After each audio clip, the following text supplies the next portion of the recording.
Welcome everyone. Today is April the 21st, 2024. Beautiful sunny day, but very windy. So I thought, well, I'm just gonna see if I can do at least a little bit of exploring in my woods.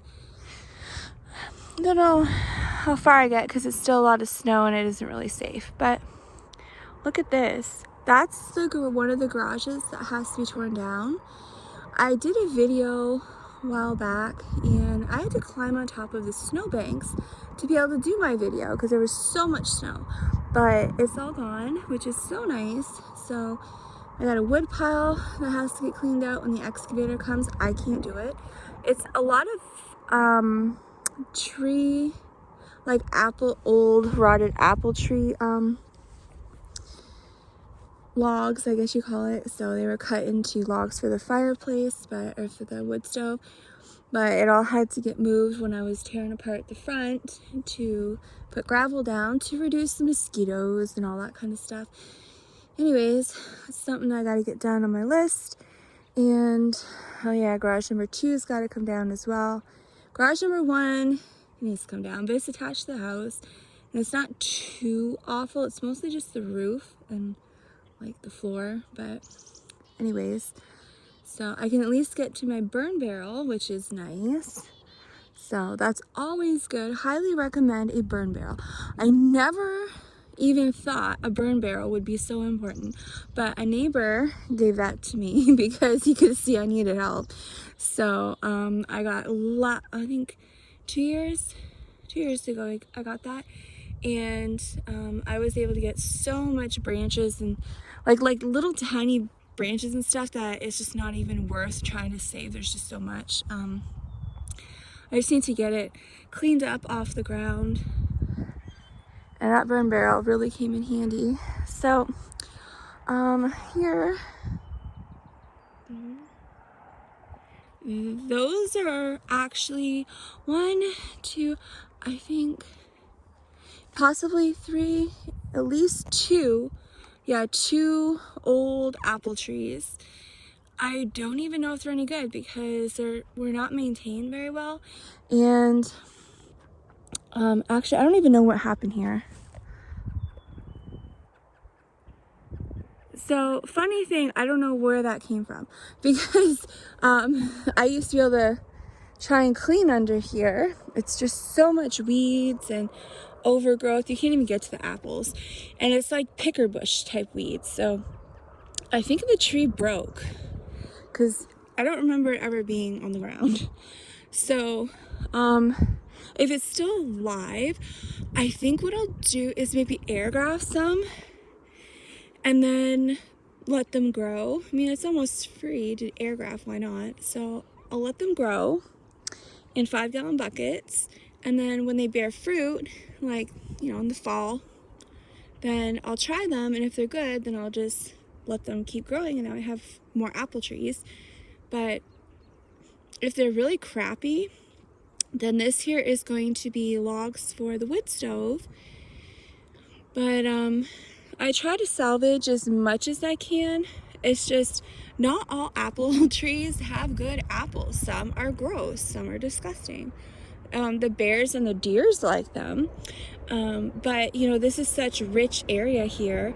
There's so many decades and decades and decades of leaves and branches decaying and animal poo, bear poo, all that stuff. It's very, very rich ground here. So I mean, if they're not going to be any good, then I'll probably just take them out. And you know, you could put in new trees or gardens or raised beds, anything here. It's a beautiful spot. And I want to try and utilize the space I have, or at least make it look as functional, nice as possible, and also functional. So there's another project. I have to see if there are good apples. I don't like, even if they're not good, I don't like cutting them down because the wildlife love them, and the birds. The birds actually eat buds. So that's one thing that keeps them alive and thriving. So I try to leave stuff, but there's certain things in certain areas that I need. I need certain areas to do things with. I need to get down into my forest. This is actually a steep hill. It may look flat on camera. It's a steep hill. So my plan, it used to kind of be like a private, I'll call it a private road, where you could just drive down to the bottom. It's flat at the bottom. And I think that's where they had a garage and all kinds of stuff. So I actually wanted to clear that out to kind of restore a path to get down there, so you could do things and use that space. But I haven't decided yet. I was coming along here. So many white birches everywhere. Need to go around the snow. But I want to see if I can show you what I found. So, there's my dog. She's just doing her own thing. She'll be 13 soon. I mean, she's just still like a puppy, but her body just tells her, no, you can't run like a racehorse. So, she loves it out here. She enjoys it, but you know, she can't be coming in the woods or anything like that with me. She's small, and there's pickers everywhere. It's all picker bushes. But I'm gonna go crunch the snow over here because I did clear out a lot. Not last year, was it last year? Maybe last spring. I did clear out a lot so that I could get down to this one spot where I found an old truck and parts. And now out here, in these woods, there, you just don't know what you're gonna find. Mostly garbage, but there's like, I gotta be careful. I don't know when do bears wake up here? So I'm grow zone 4B, and heavy. I've only seen one bear, but it's a heavy bear area. And this house next door, oh good, I think once I crunch through all this snow, I think I can get down there. But I mean, look at this. That's not grass. This is not grass. This is like, one year it was all raspberries, but you don't actually get any raspberries because they need sun, and it's so dense that the only raspberries I ever see are the raspberries that are on the edges. Okay. Oh, the snow is really deep still here, but I want to get in there. So, you know, I'd love to get the excavator to come and scrape the ground and clean all this out so you can actually come and take walks. If this was clean, it would be such a beautiful area, and you could do so much in here. I mean, this gets a lot of sun. You could put some raised beds, clean out all this brush and stuff that's just useless to me. And I even found this stream over here. Okay, so here's one thing that I wanted to show you. This is another thing that has to get cleaned out. Oh, and it's so soggy out here too. So, okay.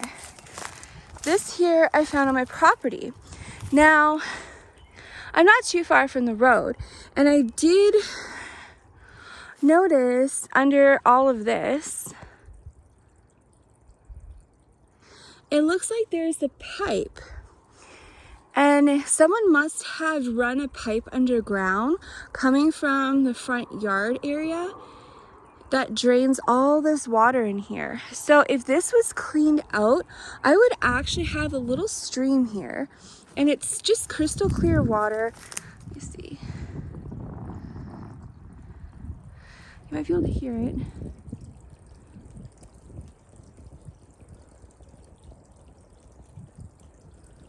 Isn't that beautiful?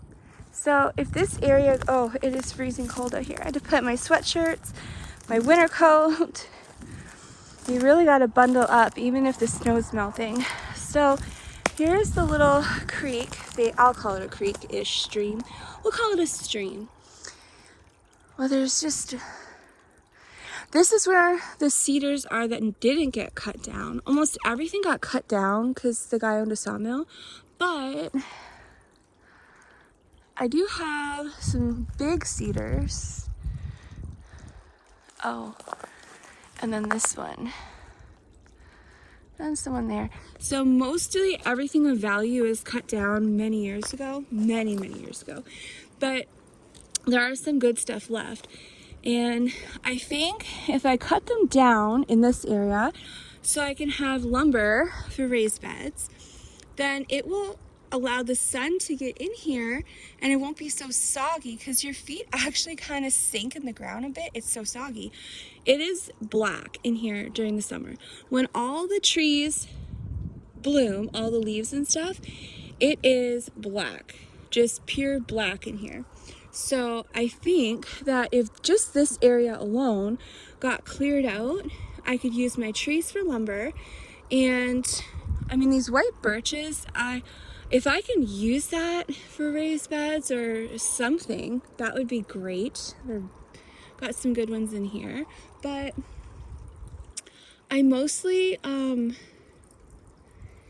don't know. I just think that this is a beautiful area to have cleared out, and maybe even put like a little vineyard in here with grapes. It's a hill, it slopes. But this would be cute to have like a little vineyard. The soil is amazing. Look at, there's so many decades and decades and decades of leaves and twigs and branches and animal poo and everything just fermenting basically in here. There's the pipe. Okay, see that pipe? So there's a pipe going down there, but then there's also water coming up from here. So there's water coming out up there, but then there's this pipe here, this metal pipe, and it's all rusted and corroded at the end. But it goes down. I'm gonna see if I can safely get down here, and I'll show you what I'm talking about. Where there used to be a garage, clearly used to be a garage down here. Be careful. Oh my gosh. Okay. I've got 2 sweatshirts and a big thick winter coat. So if I fall, I should be okay. Oh, but I'm not okay if I sink, because I don't have rubber boots on. I just have running shoes, real thin ones. But okay, so this tree, this little cedar tree, that needs to go. So this year I would love to clean this out and have a stream, because this pit, let me get down there. So this, I believe, used to be a garage. It looks like a shed garage type thing, but it seems like it sunk over the years and it fell apart and just went to mush. So this could be cleaned out and I could have kind of like a little pond. But sometimes, depending on the time of year, it's actually just a big mud pit. So there isn't always water in here. Not good to use for a pond, but I don't know, it's just, I just love this little stream. So there's the look on the side. I'm gonna go down here. Look at all these trees. So this is a problem that I have in my yard. Oh my gosh, there's another pole. How these poles, okay, it's going underground towards the shed thing. So I don't know what went on here, but water drains in here. Maybe, I don't know, it's just weird. So this is what I was trying to get to. Where's the rest of it? Oh, there's the rest of it. Okay. Oh, okay, so look at this. The bottom of a shovel rusted, the bottom part. But there's so much crap in here and it's under the leaves and everything. You have to be careful. Anytime you're going in the woods like this, where it was never maintained, you have to be very careful. My ground is soggy and soft, but there's parts everywhere and there's garbage and crap. And so back in the day, ooh, I'm sinking. Back in the day when they didn't have garbage pickup, they just do this. You see those old cans? I have found so many glass bottles that are still intact. You could reuse them, but which is the nice thing about glass. Unfortunately, it's not canning jars, but really old glass bottles. But there's like paint cans. There's this That could probably, I don't know, maybe it's the bumper to this truck thing, but there's a lot of garbage in here. Car parts everywhere. Oh, there's another car part. Okay, so this here is a lot of rotted wood and it's soggy, but I'm trying to get over to here. Okay, see that lump? That is the 3-wheeled truck. I'm gonna see if I can safely get there. Okay. Oh. Nice thing about all these trees is I can at least grab onto something as I'm walking.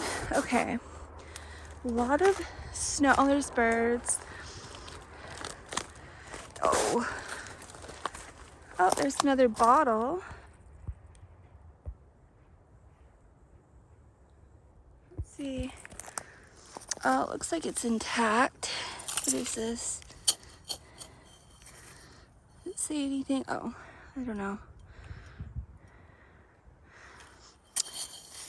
Tons of bottles, glass bottles everywhere. So always have to be very careful. But I think I can make it over here. So, oh, maybe it's not a 3-wheel truck. Okay, so I thought it was a 3-wheel truck because I think the end part here looked like it went to a triangle and had 1 wheel, but maybe it had 2 wheels. I don't know. Last time I came down here, it looked like it was a triangle frame at the back and it had 1 wheel.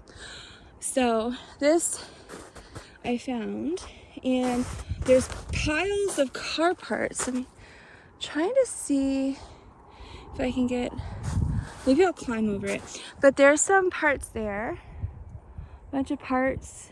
Oh, there's a whole bunch of parts. So I think that might have been a garage at some point back in the day. I mean, the person that had this house, he died several years ago in his 80s, but never took care of anything, never did anything out here. So most of this stuff has probably been here for, I don't know, like 80 years-ish, give or take. Oh, the snow is almost, it doesn't look like much, but the snow is almost up to my knees. But I want to see what this is. Okay. So, that's a back part. And oh, there's some springs. Now, it looks like this collapsed because when I first came down here, I think it was 2021 in the summer, I think the top part was still intact, I thought, because I could see the doors and I could see the springs for the seats. So, oh, there's a glass bottle down. Yeah, lots of glass bottles down there. Lots of tires. Trying to get to the front here. Maybe somebody would know what this is. But I'm just curious to know what's in my forest. Look at these tree roots. So most of the tree roots down in here are actually above the ground, which is odd. Oh, there's another part. So, oops. So there's more car parts. There's the front. So this is the crap that I have to deal with. Like, you know, I shouldn't have to clean out all this garbage and this scrap and this junk. But, you know, it's just one of those things. Sometimes when you're buying really cheap properties, you know, especially if that's all you can afford, it's the best option based on what you can afford. Sometimes you have to deal with this stuff and it sucks. But I don't want to go back the other way, but I think I'm going to have to because of the snow. It's just too much to go up that hill. Okay, so I'm going to see what else is in here. Climb over here. Okay. Okay. Look at those roots. Isn't that crazy? Look at that. And I think that's part of the reason why so many trees out here just fall over. So my house is up there, up the hill. But yeah, I think that's part of the reason why there's so many trees in this part of my woods, that are all fallen over, because it's just not really good grounds out here. It's so mushy. But for many decades, this is where they were dumping sawdust from the sawmill that he had. He ran a sawmill back in the day. So that don't help. But I don't know if you can see these roots. Look at that.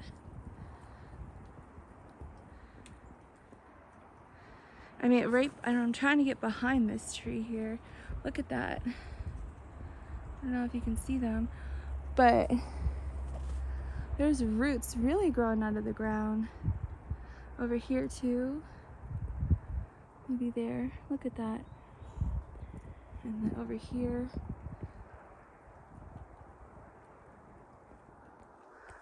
So, I mean, it's not a good area for trees or pretty much anything. Which way am I gonna go? I think I'll try this way because there's the least amount of snow. I'll just go around here. Okay. Looks like, well, it might be a maple out there. I think I found some maple. Maybe not. I don't know. I can't really identify anything other than I know what cedars look like now and white birch. But let's see what's over here. Yeah, see, look at this. Oh, what's that? Heard a bunch of cracking. So it's just okay. Back over here. Oh, here's more bottle. Oh my gosh, is that an actual canning jar? I don't know. That would be funny. Let me see. Oh, and this here. I wonder if I could use that as a canning jar. It's perfect condition, just needs to be cleaned and sterilized. That would be interesting. I am going to just take it to be curious. Oh my gosh, look at this. See, even trying to clean out here, I mean, you have to be careful. There's glass everywhere. Some of it's intact over all those years, but a lot of it's broken. There's just glass everywhere. Oh, there's more glass in there, plastic containers. Okay. Barrel crushed over there. Beer can. There's a lot of cans. Let's see. Oh my gosh, what is this thing here? It's I can't even read that, and it's real mushy. I don't want to go over there. Let me see if I can get closer.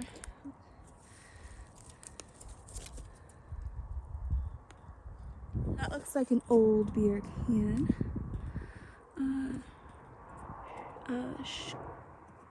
Schooner? I don't know. It's another glass bottle. There. Car parts. Oh, a lot of wires too.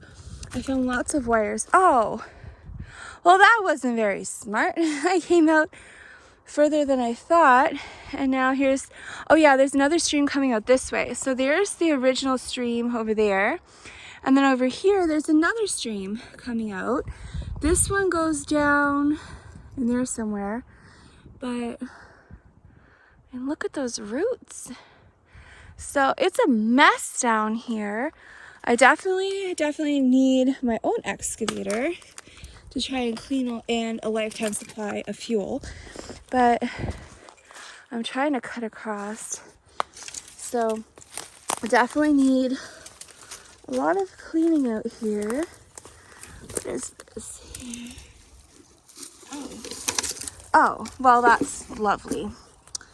Esso Must be some kind of fuel, engine oil. I think it's engine oil. Wait. Engine oil. So, you know, this is what they did back in those days. I'm trying to fix my camera here there. One hand. So that's what they did back in the day. They just throw their garbage out here. And there's like fuel engine oil.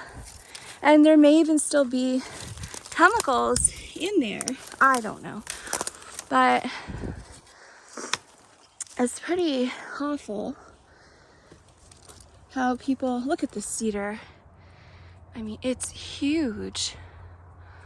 So I'm hoping to cut down these cedars because it's a bad area and most of them rot, and like the ground is so soggy and wet that the tree actually falls over and then dies. So I might as well harvest it and be able to repurpose like the wood. So there's another stream. If that got cleaned out, it would be beautiful. I could clean that out, put like rocks down, make like a little ditch and have it curve so it meets that stream over there. But there's just so much possibilities out here. But people, they just don't care. And it's one thing I've noticed. Sometimes, paint can. So, oh, here's a glass bottle. Sometimes people do care around here. Most don't. Look at this, an amber bottle. Perfect condition. So, anyways, there are a lot of people. Look at that cedar. My camera keeps going black, but see, so look how much they're leaning over. I mean, they're basically about to fall, and they're leaning up towards the hill, not going downhill. So I'd love to see if I can get the neighbor down the road to help me. He's got a sawmill and all the equipment and the tractors and all that stuff. So that's part of my plan. But so anyways, what I've noticed around here, and this is a little bit of a shock because I actually was born and raised kind of in the country in a way. So I was born outside, like I was born in the city, but I was raised technically because the hospital's in the city, but I was raised outside the city. I guess you could call it the suburbs, but it was country. It had a dirt road and no street signs. So back then, you know, it was what you consider country. And there wasn't anywhere near the houses built up like they do have today. So it was country. And no, I didn't even have air conditioning because that's for the people with money. So, you know, there was no air conditioning and didn't have cable. My friend had cable when it came out, but I never had cable or anything. Anyways, I spent most of my time in the city with my grandparents, and but I just never, you know, I never really knew what it was like to really live in the country, like where people have animals, things like that. This is real country. Out here, I kind of feel like if you didn't know what year it was, you think it was probably maybe like the 1940s, but with, you know, like you have hydro and internet, stuff like that. But the way people live and their mindset is very just different than I expected. So I thought, oh, I'm moving out to the country. You know, people are probably going to be more self-sufficient. There's my dog. She's fine. Oh, no, don't do that. She likes to rub her body in the grass, and then she stinks. So, no, don't do that. There's probably animal poop. I don't know why dogs do this. For some reason, they love to rub their body in poo if they smell other dogs' poo. So there's no other dogs around here. There's nothing there. There's just, maybe she smells the animals. Maybe they peed there. I don't know. But that's what she does. She thinks she's a puppy and she can run around and play, but then she stops and hacks. Because her body just, it can't run like a racehorse. So she'll run around, and then stop. She has to catch her breath, and she chokes on the air. But anyways, look at how nice the snow is melted here. But so what I was saying is, I thought, oh, I'm moving out to the country. You know, the people out here are gonna have chickens and like raise their own animals, their own meat, or like, you know, all their own stuff and fresh chicken eggs, and like people will be doing farming. And there are some, but I find that unfortunately most people, they just can't be bothered out here. Back in the day, so everybody did, but they've gotten so, like, I don't know, they've just changed. So it's not like just young, because most of the people here are older people. You know, it's a heavy population of like 50 and older. So yeah, there are young people, but most people are like 50 and over. So you would think that they would appreciate and value I call it the old ways, but really it's the way everything should be, where you're as self-sufficient as possible. But they're just not like that. So I'm finding that most people out here, they have the mindset where, why don't you just go to the store? Like, that's just stupid. Why do you waste your time farming? You like, even having a garden, like, that's a waste. That's stupid. Why would you do that? Why don't you just go to the store? And I try to explain to people, well, what if you don't have the money to go to the store and buy everything you want? What if you don't like the taste of the things at the store?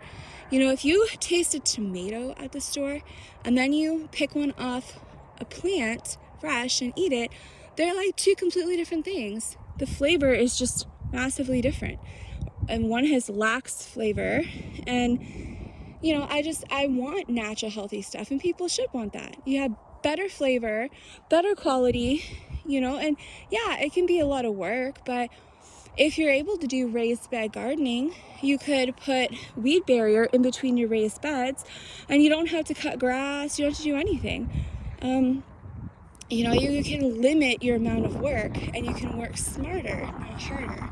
So there are ways to be able to have stuff, you know, growing, and you don't need to have those traditional gardens in the ground. You can, but you know, there's different ways of doing things, so that it's not like, oh my gosh, it's too much work. And even trees, I thought, you know, people around here probably have loads of fruit trees in their property and stuff. Not really. And if they do, they don't take care of them. They don't even eat anything out of them. It just falls on the ground. And they'll go to the store and buy apples. So I found it's a very different mindset. So if you're looking to move out to the country, or, you know, anything like that, I would highly recommend to not assume what the people are going to be like around there, because you may be shocked. I know I have neighbors out here that, you know, they grew up where their parents had gardens and all this stuff, but they just prefer to go to the grocery store, pay whatever price it is, and they don't believe in prepping. And I just feel that I don't like that word. So I actually just call it like intelligent ways of doing things, because, you know, I've always been like that. I don't want to do without. I don't want to be dependent on what the store price is when I need something, or even being able to find things. I don't want to have to be going to all kinds of stores looking for something, you know, and then, oh, this store don't have it, that store don't have it. So I've always tried to, whenever I see things I need on sale, whatever money I have, if it's not going to expire, like, you know, anything, things that don't really expire that you need or you're going to need in the next like year or few years, buy it while it's on sale at a good price, and then put it in some storage bins on a shelf. Then when you need it, you can go and get it, and you don't have to worry about, what if I don't have the money? Because so many times I've needed things and I had to do without because I didn't have the money, or I didn't have a way to go to a store and get it, or the stores didn't have it. So, you know, I just naturally live like that. And if it's food, well, you know, I'll buy, if something's like, well, you know, it's good for like at least 2 years, then if I have the money when it goes on sale, I'll buy like, if I can buy a 2-year supply, great. If I can only buy a few months, so be it. But that's how I'm able to stretch my money and get the most I can, especially with food and things that we need, so that when we need something, you know, like I said, we're not dependent. So I know, like, okay, well, I have this, I can just go down the basement and I can grab it off the shelf. And then every week I always check the flyers and see what's on sale, what I actually use and need or will need, and I purchase it. Even like Canadian Tire, they always have amazing sales. So if I see like 70% off extension cords, I'm like, oh yeah, I'm probably gonna need some extension cords. So, you know, if I have the money, I'll try and go and grab an extension cord and I'll just put it aside. Then when I need it, I'm not paying full price. And I'm not trying to go from store to store comparing prices and finding something I can afford. To me, that's just common sense and just being smart. And so I've always done that. And then I learned to can, and that's even better because it's like you're investing in your food, and the less money that you have to spend each week or each month on things like healthy food, that's money you can spend on other important things. And that's just my mindset. But unfortunately out here, there's very few people like that. And it's just they think everyone's hoarders. And this, I will tell you, this area is extremely critical. And I'm not talking my area, my street. Like, this side of the province is mostly extremely nosy and gossipy and critical people.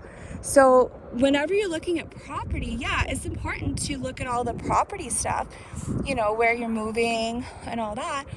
But, you know, if possible, it's good to know what kind of people you're living around.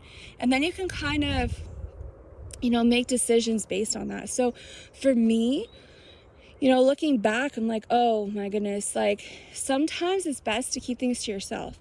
So it's best to not even tell people anything, because it's just, in my experience, most people around here, you know, if they know, if you go to the store and you buy a lot of stuff, it's like, oh my gosh, she's got like a car full of stuff. Why does she need a car full of stuff? She's one person.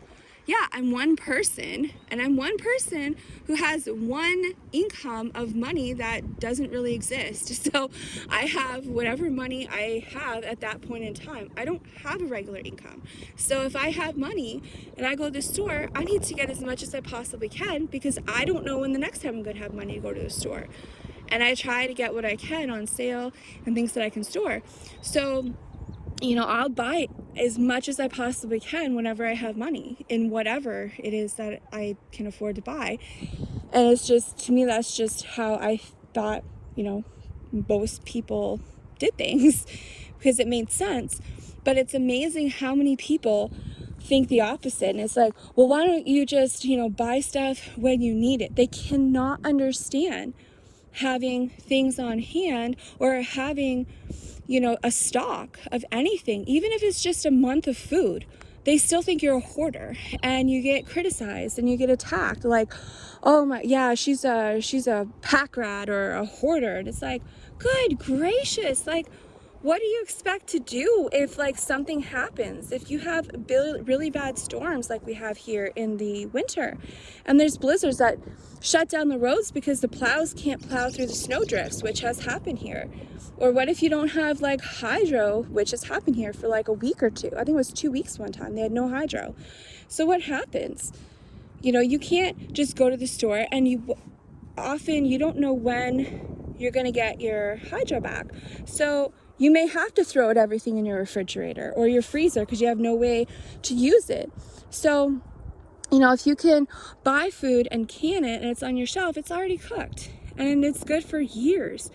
So that's not hoarding. That is just being smart. But it's really, sometimes it's very, very, very hard to live in certain areas because of your neighbors and the people around here. They're so critical and they're so judgmental and massively nosy. And it's just to the point where it takes a toll on your mental state. Like, good gracious, like it has nothing to do with you. But for some reason, there's just something that I'm finding is common with the people around here, and that they're just like that. So it's been almost unbearable for me to be around people like that, because it's a really bad form of negative energy. So when you're around people who don't have the same mindset, it can affect your health in a huge way. So when I'm around people who, understand things and value being prepared, I don't even like the word, okay, I guess we could just call it prepared, but like prepared for life and every day, not just, oh, what if something happens, but it's just every day. So if I need something and I don't have it, I don't want to have to try to find someone to take me into town, driving an hour just to get to a store. I'd like to be able to know that, oh yeah, I bought extra, I have it, I don't have to worry about it. And those are the kind of people I want to be around. People around that value having fruit trees and nut trees and taking care of your property. It makes you feel good. So when you're surrounded by people who are encouraging and motivating and want to see you be successful and succeed and enjoy, like, wow, oh my gosh, like, look how many fruit trees you got, that's so exciting. They they help take part in your excitement and your success. It makes you feel good, and it's very motivating for you to just continue living the way you're living and building up your homestead and your property. And those are the kind of people I want to be around. And it's so important to be surrounded by positive energy and people who are doing positive things and stuff. But if you live in an area where you're surrounded by the people who think you're a crazy nutcase because you want to clean out your woods and your forest, I mean, my neighbors are just like, why would you waste your money on that? That's just stupid. Why would you even bother? They're woods, just leave them. Like, that don't even make any sense. Why don't you spend that money on, doing something else? And it's like, do you know how good it is to be able to have a walking path in the woods behind your house? You can take a walk every day in nature. It is so good for your mental state, your soul, your overall health and well-being. And it's enjoyable if you have a nice clean forest to walk around in. But this is what I have. I have like weeds. I don't even want to say weeds. It's like all of this stuff. It's not grass. It's like thin wood branch twigs. Now we had one year, it was like raspberries, but they didn't produce raspberries because it was so dense and they didn't get sun. The sun was on the top, but not around them, so it was useless. But there's these other things, I don't know what they are. And it's like raspberry canes. It's like a thick woody twig thing.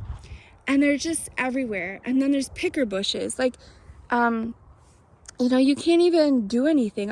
This is why I have to explore my woods right when the snow melts, because I have to go through this. And this is the best part.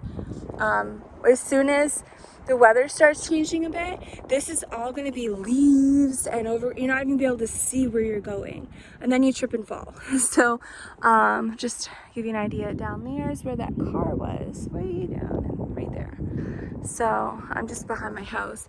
So when you're looking for properties, it's really important to try and see if you can connect with neighbors and just have a basic conversation and kind of see where their mindset is and just like where they are in life. Do they value the same things you do? Because I will tell you, it is miserable when you're surrounded by people who just are the opposite of you, and they criticize and they run you down, and it's like they enjoy you not succeeding. So like if you try to get a garden put in and it just doesn't work out because you don't have the resources or the help or whatever reason, it's kind of like it brings them joy, like, oh yeah, see, that was a waste. When you're around people like that, it's not good overall. So if this is another reason why I'm trying to move, is it's just the house doesn't have a basement. That's a massive thing for me. The house is right close to the road. That's massive stress and anxiety for me. I feel like I'm in the city, and every time people drive by, they always got to look and stare at you outside, and there's no privacy anywhere. People don't have fences out here. So if you're just sitting on the porch, it's like people are looking at you. They want to see what you're wearing, what you're doing, what's on your porch, what you have, and then they got to gossip to everybody. Oh yeah, she's sitting on her porch, and she's got like 2 chairs, and oh, she had some plants on the porch, like, you know, things that is just so ridiculous. Like, who cares? Like, why do you spend your life revolving it around like gossip and being nosy? And it's stuff that like is stupid, but that's what people are like around here. No matter what you do or what you have, they complain. But it's like if they get enjoyment out of it. So if you have like anything, I have 2 piles of firewood in my driveway with a tarp over it. Okay, you can put firewood out here, you put firewood wherever you want on your property. I see people just like, it's just all over their yard. But I have it in 2 piles because just before the snow blizzard came, when in the winter just started, I finally was able to get some emergency firewood. So it got dumped in my driveway, and I put tarps over the 2 piles. It's nice and neat, and it's just firewood, who cares? And it's easy for me to get to because I can't use my woodshed in the back. I'd use it for other stuff when my house is flooding. So, you know, to me it's like no big deal. Here's firewood. But around here, it's like they all complain about anything. Well, why don't you get that moved? I said, why? Why would I get it moved? Like, where do you put it? You put firewood in your yard. That's what people do around here. You put firewood wherever you put it. But you can have the most beautiful yard. You can have flowers everywhere, and they still complain. I had beautiful hanging baskets of nasturtiums, and the bees and the pollinators love them.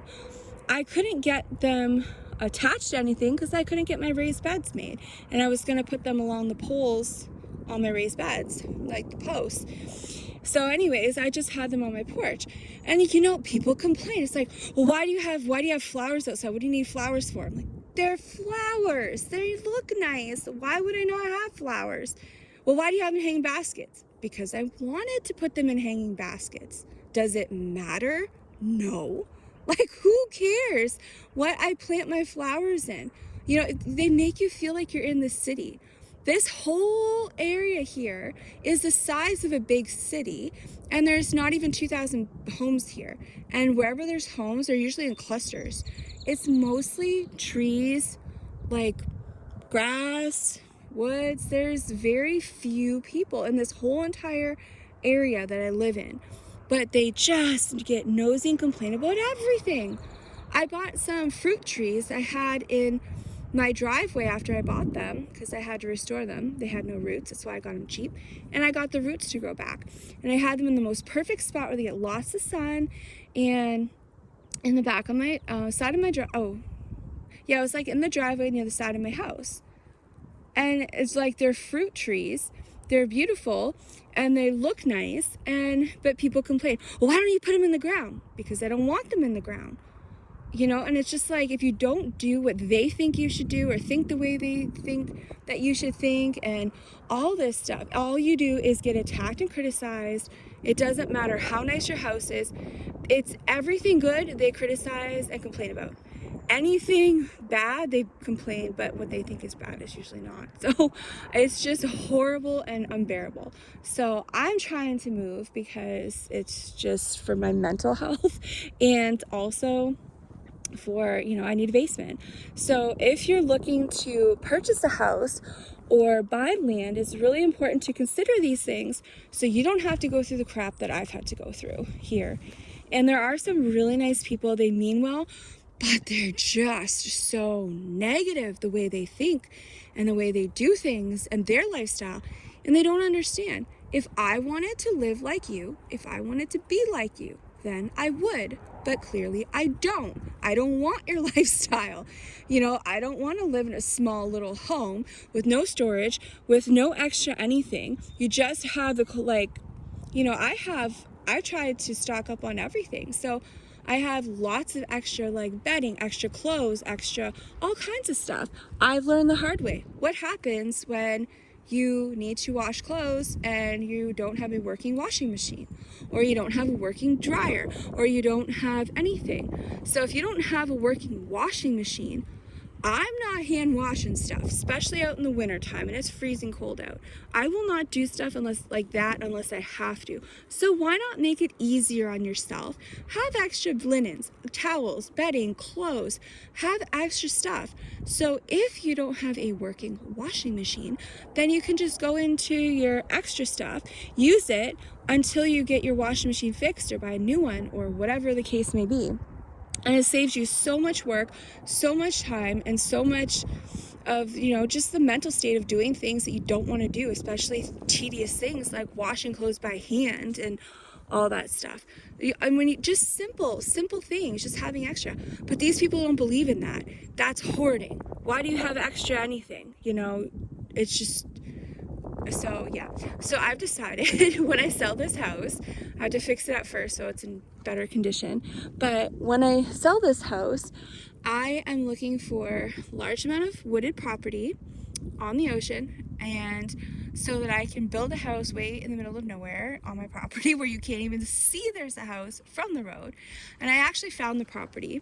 It's been up for sale for about a year, thank God. It's technically under $100,000, and there's 50 acres on the ocean with a private sandy beach. That was my dream. My life dream is to live on the ocean, have my very own beach, and where there's no other people around, and have a lot of property. And I was able to find it at a rock bottom, low price. And it's amazing. And it's in the exact area I wanted, which is about 3 to 4 hours from here, depending which roads you take. And it's in the grow zone I wanted, which is about grow zone 7. I'm in grow zone 4, but I'm from grow zone 7. So it's my dream. Like, this is my dream property, and I believe God's holding on to it for me. Like, okay, I'll hold on to it for just a minute. Like, no one's allowed to buy it. So I'm hoping that I'll be able to sell this, buy that, and then whatever money I have left over, that's what I'll have to build a house. Nothing fancy and elaborate, just a big basement, 1-floor house, and nothing wrong with it. No, I don't want to deal with flooding, electrical, nothing. So just a house that's safe to live in, nothing wrong with it.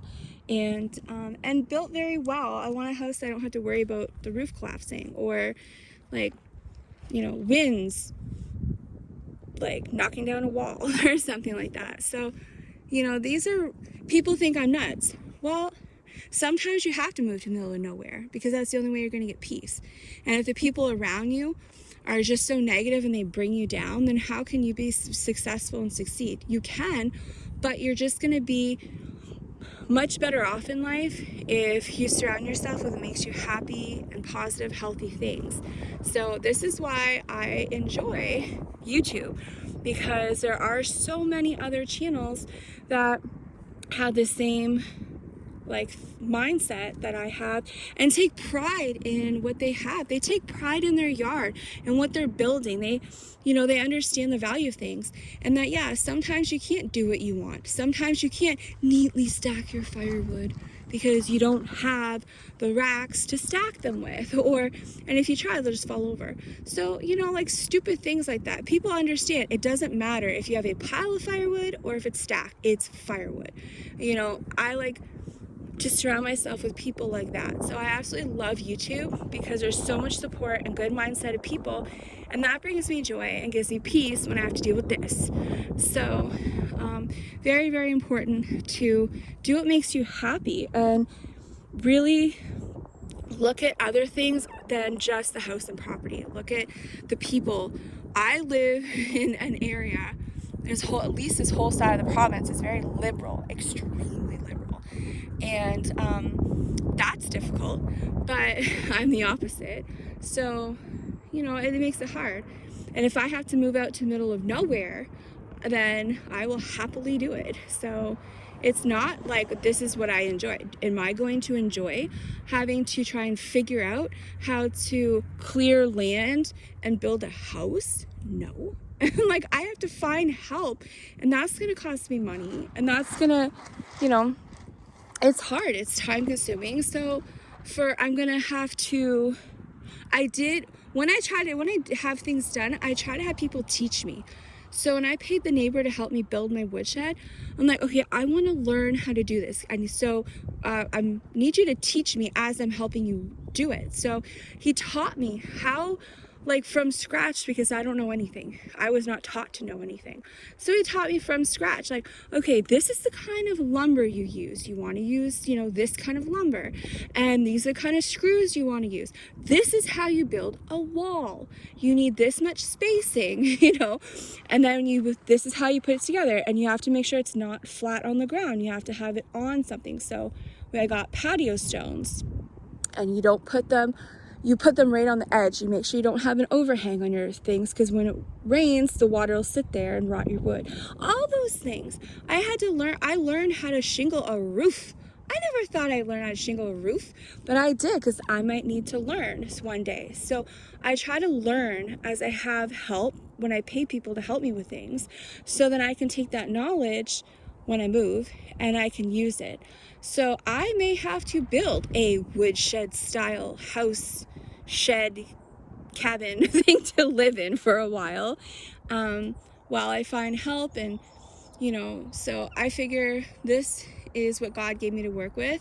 I've slowly built it up, and then nature took its place, because so many people have been trying to move out here. The market's gone up like 300% in the last 2 years. So it naturally went up in value, plus all the work I've been doing.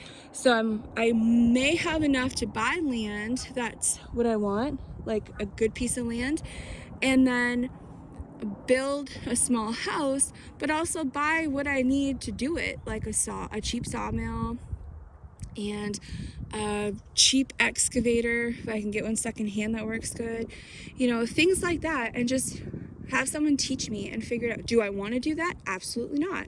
I don't want to be out there doing construction work that I don't enjoy. But if that's what I have to do to find peace and be able to go outside and not be judged and criticized for every little thing, and you know, oh my gosh, she has like fruit trees, what is she wasting her money on that for? You know, like I need to be away from people. So that's what's going to bring me peace. So I just have to figure out a way to do it. And you know, I look forward. That's what keeps me going, so I don't go into a deep, dark, depressing hole. I just keep visualizing the area, my home, having a cleared space where nobody will even know there's a house there, and I can go outside and I can enjoy my raised bed gardens and all my fruit trees and my hazelnut trees and everything. So I'm trying to air graft as much as I can here, so I can bring it to the new property. And I basically have a free orchard of apples, good apples. I have hazelnuts. I'm bringing all my hazelnut trees that are in the woods. I'm going to air graft them into 5-gallon buckets. They're coming with me. And you know what? Just for the sake of like not being like everyone else here, I'm bringing extra. So I'm going to have as many hazelnut trees on my property as I can, and as many apple trees, and I'm going to enjoy them. So, and then I just pray for all these people, because, you know, if things happen later on in this world and they're not able to go to the store, or they can't afford the prices, or there's no stock, or limit one of this, you know, I feel bad for them that they have that mindset. And you know, so I just pray harder for these people, and I just thank God that he's helped me to not be one of them, and I'm taking full advantage of that. So I'm going to have extra apple trees, you know, and obviously it's good to have extra of everything so you can share it with people.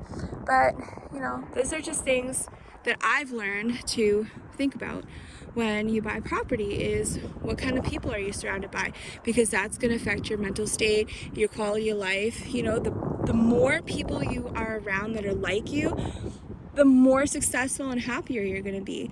You know, you have neighbors that understand, they're more likely to be like, hey, look at us, look at how like nice this area is that you've done. Like, this used to be grass, now it's all fruit trees and it's all gardens. Look at all these beautiful flowers. Or you know, they'll come over and happily help you, like, oh my goodness, like, look at this awful area in your woods, this could be so nice, let me help you.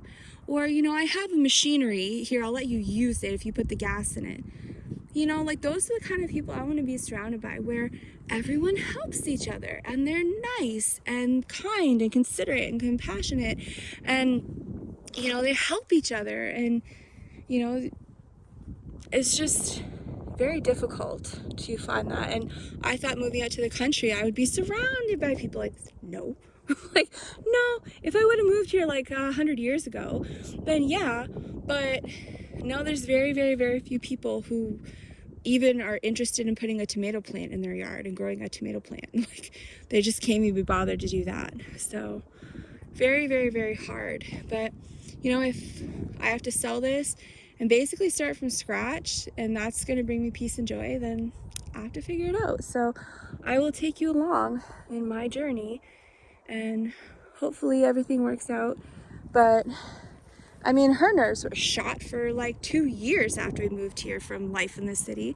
She barked at the mailman for about 1.5 years every time he pulled in the driveway. She thought he was robbing her house. So it took her about 1.5 years before she'd stop barking, and she realized he's not going to hurt you. He's your friend. So now she gets excited, like, Mom, mailman's here. It might be like something good. So she gets so excited, and she wants to go help me see what kind of mail we got. So you know, it's also good for your pets too. If you have pets, if you have farm animals, you know, you look at what kind of neighbors do you have. Are these neighbors ones that are going to complain and cause you problems? So you know, you may think you're in the country, oh, everything's great, but just because you're in the country doesn't mean people are going to approve of having farm animals, because that's stupid. So you may get attacked all the time, like, well, what do you got animals over there? Well, how come you have this? Why don't you get rid of those? Oh, you don't need those animals. What do you need chickens for? So, you know, try and figure out what the neighbors are like before you buy property. I did not have a choice at the time. I had to take what I could get, and you know, it's the best thing I ever did, actually, buying this property, because it gave me the asset that I needed to later on be in a position to actually get something that's better for me. So I took what I can get for under $50,000, and I built it up to something I could sell for hopefully many, many times that, which I believe I should be able to do. We'll see. But you know, if you have farm animals, you need to see what mindset you have. Even if you have neighbors that have farm animals, that don't mean they're going to want you to have farm animals. So they may give you problems, and you know, that's not good for you. It's not good for your mental state. You'll be stressed out and angry, and you know, and then you're going to want to move, and what if you can't move, you know, and you're stuck there. So these are things to think about. And this is why so many people, one of the reasons, buy land kind of in the middle of nowhere where they have lots of forest and tree land, and then they, you know, build their house away from the road, and you know, so I understand now why people do that. And that may be something to look into as well. Instead of buying a house, if you're able to, maybe buy land where you don't, it doesn't matter what the neighbors think, because you have so much land and you can surround it with trees. So you have natural fencing. Nobody can hear your animals. They can't see them. And you can't really, it's hard to complain about things they don't even know. If people don't know what you have, they can't really complain about it. So one of my mistakes is assuming people thought the same way I did, and just even having basic conversations with them. So I've learned when I move that I'm going to be nice to people, but I'm not telling them what I have. I'm not telling them I have chickens. I'm not telling them I have like gardens, nothing. And as long as people can't see it and they don't know what you have, then they can't complain and cause problems. But look at this under my apple tree behind my house. Let me see. Can you see those little pellets? Look at that. And that's perfect. That's what I want, because it's making the soil so rich. But anyways, my dog's having the time of her life, being able to finally walk on grass, even though it's a little bit soggy. So just enjoying this beautiful sun. But I'm gonna go in the house, get a few things done, and then come back out here. So I don't know, this video isn't really about anything, but it's just hopefully, you know, just bring some entertainment to anybody that has nothing better to do or just needs something to watch other than television that is not so depressing and, you know, lies. So anyways, if you stuck through the whole video, thank you. You know, but I mostly just want to try and encourage people to try and, if you can, to pay very close attention on the people around the area that you're looking to move to or live in, because it can be misery. Or it can be extreme joy, and you could just be living your best life. I mean, how nice would that be if we all lived in an area where the neighbors were so helpful and kind and compassionate, and they wanted to see you succeed? You know, it's like, here, let me help you. Oh, you're trying to, you know, create a food forest, and I see you're, you know, trying to plant trees, and you know, trees are like, here they're like at least $90 and up at the store. So it's nice if you had neighbors that see, oh, you know, look how nice that is. You're like, you know, planting all these fruit trees and stuff. You know what? I got a whole bunch of fruit trees on my property that you probably don't have, or different varieties. You know, why don't I help you come and we'll air graft some branches off mine and we can plant them in your yard, and that'll just make your a food forest even bigger, and that'll give you more food and more variety, and it'll make it look even nicer, and you know, all that stuff. So how nice would it be to have neighbors like that? That's the kind of neighbors I want. So, you know, I realize most likely I'm not going to find a place like that around here. So my option is to just, how can I just find peace and be able to just do everything that I want to do with peace and joy, and not have stress and added stress and anxiety from people like this that bring you down, and they may get you discouraged and make you not even want to do anything because you don't want to listen to them or deal with them. So hopefully, you know, this just gives something to think about, and people can avoid issues like I've had to deal with. So I will keep people updated on, you know, just the basics of what's going on here and all the things that I'm doing to fix the place up as I can get them done now that snow is melting. So anytime I get a little extra money, I'll do some videos showing what I'm doing for myself, because, you know, I need food and garden. Even if I'm moving, still need to grow food, because who knows how long that's going to take. So I will take videos showing what I'm doing, and hopefully that'll encourage and motivate others. And so I'm going to do some videos on that, and you can see the process of what I'm going through to get this house in sellable condition, while also making it fully functional for me to live in at the time being. And then, God willing, you'll be able to see you know, how far I get. So once this sells and I move, then I'll take you through that whole process, and you can see, you know, how I do everything from scratch. But, you know, everything that I do here, almost everything I do here, I try to keep in mind, how can I do this in a way that's easy to move? So, you know, if I'm building something or making something, in my mind it's like, okay, well, what can I do so it's easy to move, so I can take it with me? So when I was building, I had to build some shelves with the leftover plywood I had.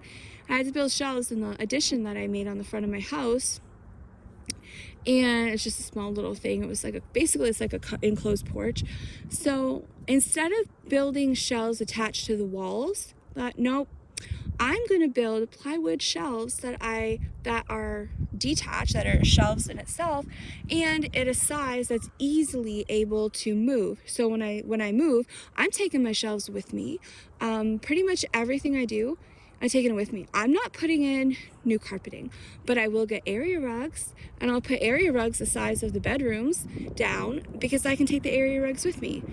You know, all those little things. It's even my trees. I'm not planting trees in the ground. I air graft my trees, put them in 5-gallon buckets, and when I move, everything's coming with me. So I try to think like that. So everything I do, everything I buy, I try to make sure it's things that I can move with me. I desperately need a freeze dryer. So that's something I'm hoping to get, but my plan is actually, so here's another thing you can think about doing. So this is what I've learned, is here, at least in Canada, or the province I live in, I think it's all of Canada, if you want to buy land, you have to pay 50% down payment. 50, that's 50% down payment on that land. So if I wanted to buy that land that I found that was dirt cheap and it's oceanfront and it has a beach, a sandy beach, for like $99,000, I would have to pay like $50,000. I don't have $50,000. So I'd have to pay that. I'm like, that's ridiculous. But see, if there's a property on the land, now you can get a mortgage as long as it is, I forget, he told me the details. I think it has to be livable, like year-round proper. It has to have, I think it's electricity and something else has to be like livable, I think year-round or something, I forget. But you could get a mortgage. So if you're looking to purchase property, that can be a bit difficult for many people. They don't have 50% down payment. So, something that I'm thinking of, because it's so important for me to get out of here and start working on my forever home. So one option I have is I may be able to take out a line of credit on my house. So I'm trying to do as much as I can to make it look as nice as possible from now till September.